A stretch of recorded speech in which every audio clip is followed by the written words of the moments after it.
Wala pa raw abogadong maaring magrepresenta sa COMELEC sa Korte Suprema para sa usapin ng diskwalifikasyon ni Senadora Grace Poe sa eleksyon 2016. Kaya bagamat una nang sinabi ng Korte na hindi na mapapalawig ang ibinigay na deadline bukas, humiling pa rin ng 4 na araw na palugit ang COMELEC. Balita natin ni Julio Segovia.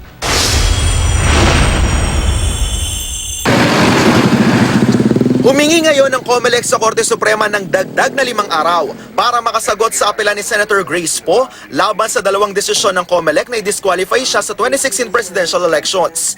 Hindi raw kasi nila kayang isumite ang kanilang sagot sa Huwebes, ang non-extendable deadline na binigay sa COMELEC dahil wala raw silang abogado. Ang Office of the Solicitor General ang tumatayong abogado ng gobyerno at ng mga ahensya nito. Pero hindi na nito pwedeng tulungan ng COMELEC matapos nitong ipagtanggol sa Korte Suprema rin ang desisyon ng Senate Electoral Tribunal na may ibang desisyon tungkol sa nationality ni Poe. Ang sabi ng SET, isang natural-born citizen ng Pilipinas si Senator Poe. Pero ang sabi ng COMELEC, hindi.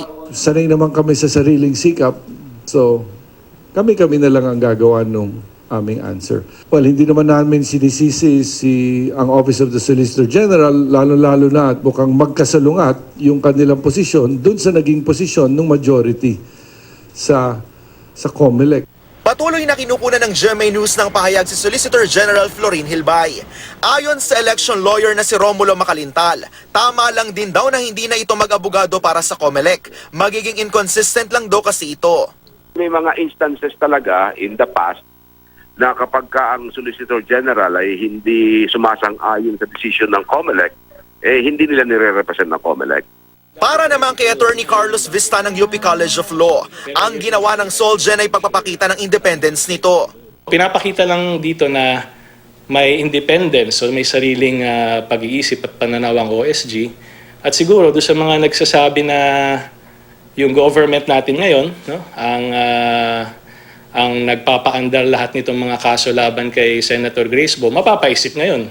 Ang ganitong sitwasyon, sabi ni dating COMELEC Chairman Sixto Brillantes Jr. ay hindi na bago. Nung nasa COMELEC pa raw siya, may 5 kaso sa COMELEC na hindi sila kinatawa ng Solgen. Siya at ang Law Department ng COMELEC daw ang humarap sa kaso. Nung nandiyan ako sa COMELEC, there are cases where Solgen did not agree with the position of the COMELEC. At sinasabi nila, we cannot file a comment for you. And therefore, bahala na kayo.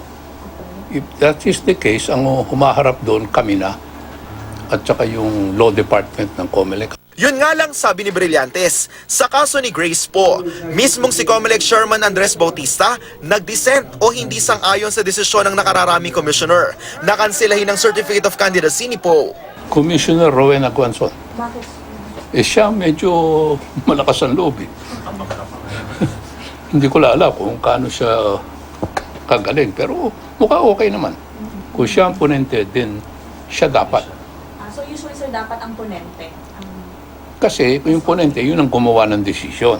Hiniling din ng COMELEC sa Korte Suprema na agahan ng schedule ng oral arguments sa mga disqualification cases si Senator Poe sa halip na January 19. Gusto ng COMELEC na gawin ito sa January 14. Umaasa ang COMELEC na makapaglabas na ng resolusyon ng Korte Suprema bago mag-January 20. Ang deadline kung kailan sisimula ng layout ng balota. Pero kung hindi naman doon magkakaroon ng desisyon pa, wala silang magagawa kundi isama ang pangalan ng senadora sa balota. Julio Segovia, GMA News.